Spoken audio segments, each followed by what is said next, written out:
Welcome back, ladies and gentlemen, to the Future Quake Show. I am Dr. Future. And I am Tom Bionic. And we have a great show planned for this week with Yes. some tremendous guests. I know I tend to say that a lot. Well, I think in this case, with most things that I appreciate, they tend to get better the farther they go on. And I would like to say that with the Collins brothers, I think we've reached a new sort of a new high of sort of intellectual thought, very clear-headed thinking, but also very succinct. Well, those are our new guests. He's given you a taste of our guests for this week are going to be Phillip and Paul Collins, who are the authors of the book The Ascendancy of the Scientific Dictatorship, and also are authors of some of the most challenging information you'll find on the World Wide Web and elsewhere. Yes. They're very much in demand in a number of locations with their writing, and we're going to be talking about Dominionism and Evangelicalism and the New World Order. And it's going to be a great show. And this first show that we have, we're going to find out a little bit about their very interesting background. Yeah, they talk quite at length about it, but I think it's important for our listeners to know that. I think it's worthy of the time they spend on it, because they're very schooled. They're very intelligent individuals. It sets the background stage of what formulated their interest in getting into these incredibly challenging topics that they review with regularity and now are extremely well known for. And it involves professors and the CIA and all this other stuff. I'm not going to steal their thunder, but it's interesting, but it really just sets the groundwork for the rest of the interviews Tuesday through Thursday of this week to hear what they have to share with us. So we're going to take off for that. Do you have any other kind of final comments? I'm just looking forward to what they're doing. Yeah. Well, I think you're going to really enjoy it. Again, it's Phillip and Paul Collins, who are the authors of the book, The Ascendancy of the Scientific Dictatorship. And we're going to go away for that interview, and then we'll be back up with a quick wrap-up on Future Quake. Ladies and gentlemen, I'm Dr. Future, and welcome back to the Future Quake Show. Tom and I would like to introduce our guests for this week, Phillip and Paul Collins, who are the authors of the book The Ascendancy of the Scientific Dictatorship, also extremely well known throughout the blogosphere and throughout the internet with some of their very provocative writings. And we're going to talk today about Dominionism, Evangelicalism, and the New World Order. And I just want to welcome both of you, Phillip and Paul, to being on the Future Quake Show. Hey, thank you so much, Dr. Future. Thanks, Doc. And Tom and I have heard much about you.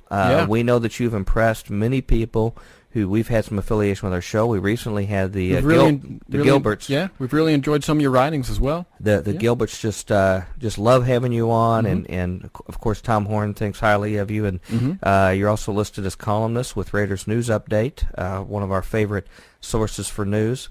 And it's just a real pleasure to have two esteemed individuals such as yourselves on the Future Quake Show. It's something that's really long overdue. To begin our discussion today, could you share with our audience just a little bit about your respective backgrounds and how it led to your current writing activities?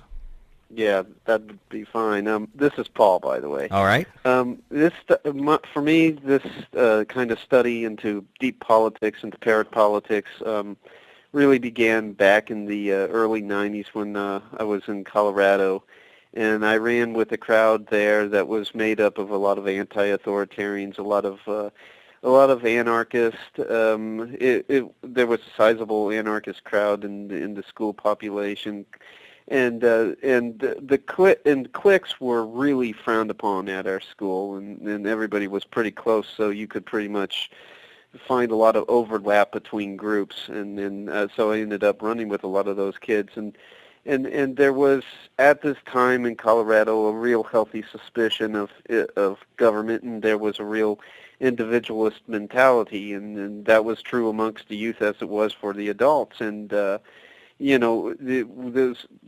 a lot of those anarchist kids, I didn't really share their views on how society should be arranged.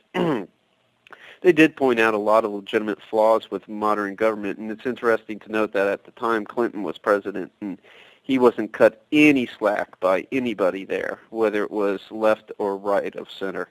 And so, everybody had a sense that something was not quite right, and that included myself, so I started to read, get my nose into a lot of books that were out there over the topic of deep politics and parapolitics, and but the epiphany came for me around 95. In 95, we relocated from Colorado to Ohio, and I started taking classes at a local community college, and it was there that I met a teacher who would go on to be my teacher in both constitutional law and criminal justice, and he was a judge in the area. And when he wasn't working his court, he was putting in his time educating younger people, young students in the college. That was really what his passion was. And I knew that he had a really interesting background, but I didn't know just how interesting until I was in a class called American Issues, and he started giving a talk in that class. He was an invited speaker at that time. Mm-hmm. And I had him as a teacher, but he was the invited speaker at this particular class. And he basically went into how he had been a CIA asset during his college days. And really? Then he was yeah. Wow. Then he was re-enlisted by the agency when he was in the Marine Corps in Vietnam, and he was supposed to gather intel on the indigenous population. And he had his legend was, and the legend is basically trade wrap for your cover that's supposed to hold until you're able to slip away, was that he was a Canadian national who was running a trading post and doing trade with the natives. And his job was to basically talk to the people. When he asked his handlers what his job was supposed to be, they said, "Well, you're a nice guy. Talk to him." So he talked to VC and MVA guys that would show up. He'd warm up with them, and then they'd tell him what hills their aunts or uncles or cousins or friends, fellow soldiers were located, and then he'd report back to his handlers, and lo and behold, the locations that he reported on ended up being bombed.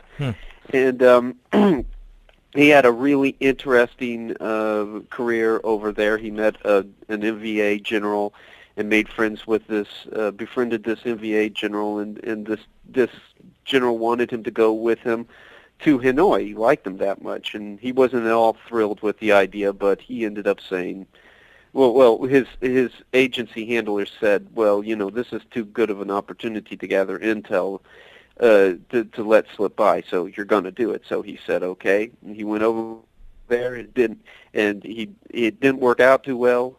He was the only white guy in Hanoi. He didn't feel right. He felt way out of place. It was a little bit out of place, yeah.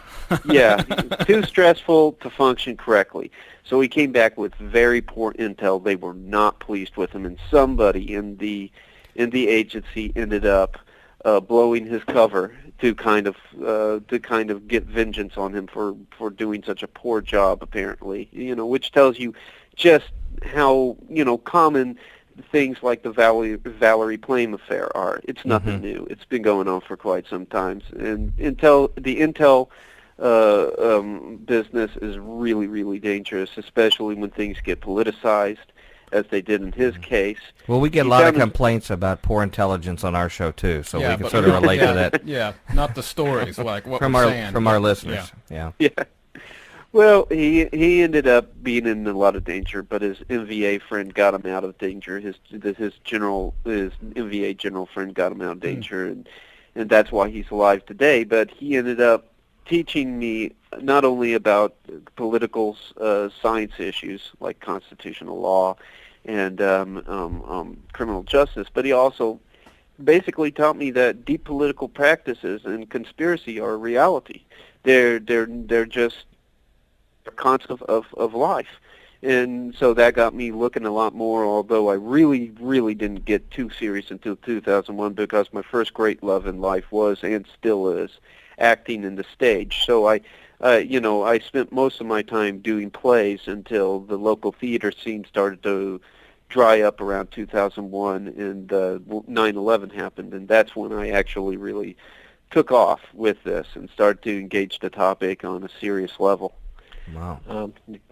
Yeah, so this is Philip, and I guess my background is somewhat the same in that I was always very involved in theater and the performing arts, and I've done several plays and played several roles, even did one in a short film that, an independent film that got shelved.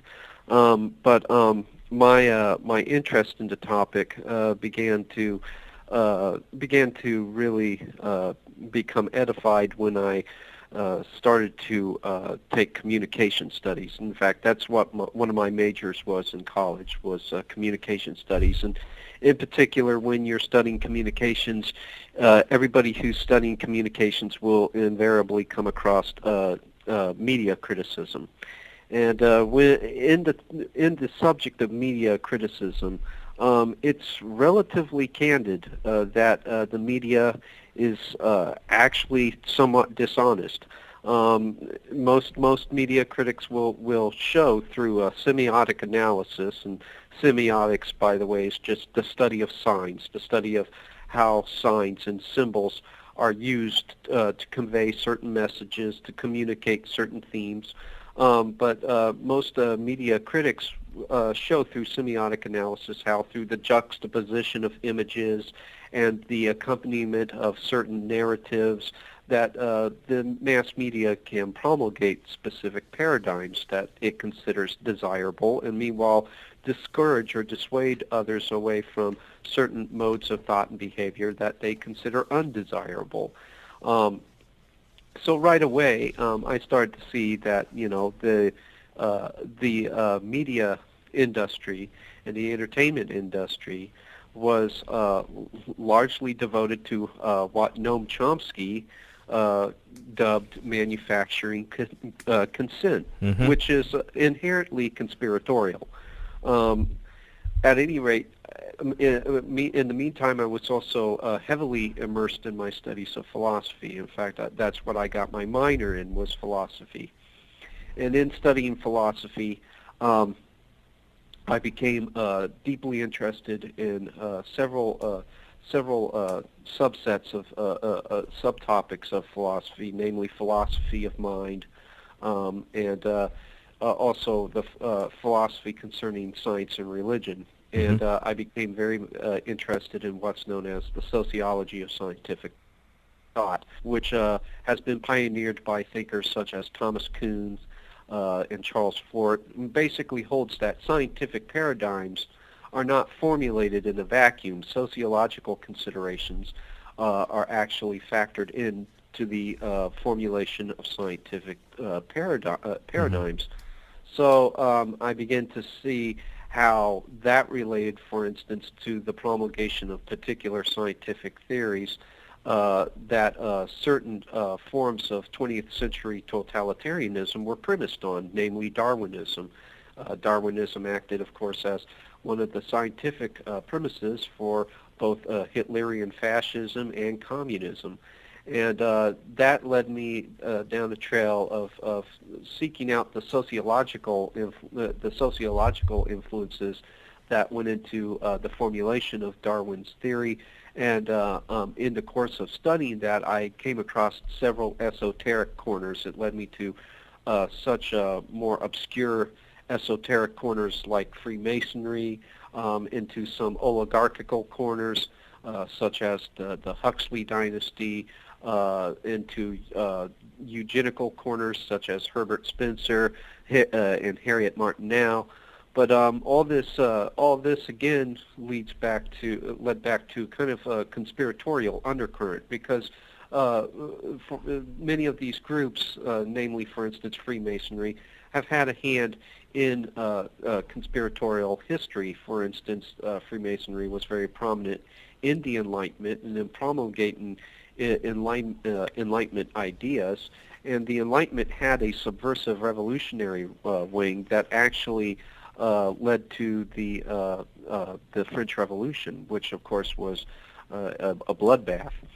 But at any rate, so that portion of my philosophy studies basically took me on a conspiratorial trajectory. Meanwhile, another philosopher by the name of Michel Foucault, in his book Discipline and Punish, he basically showed how the model of the panopticon, which was developed by Jeremy Bentham, who himself was another Enlightenment thinker, that schema has been diffused throughout the social body, the modern social body, and as a result, the carceral system of prison has become a carceral culture, and most of the schema that comprises the prison system has now been adapted to the civilian milieu.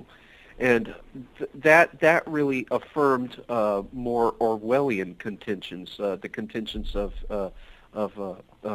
George Orwell in 1984, who again has something of a conspiratorial background.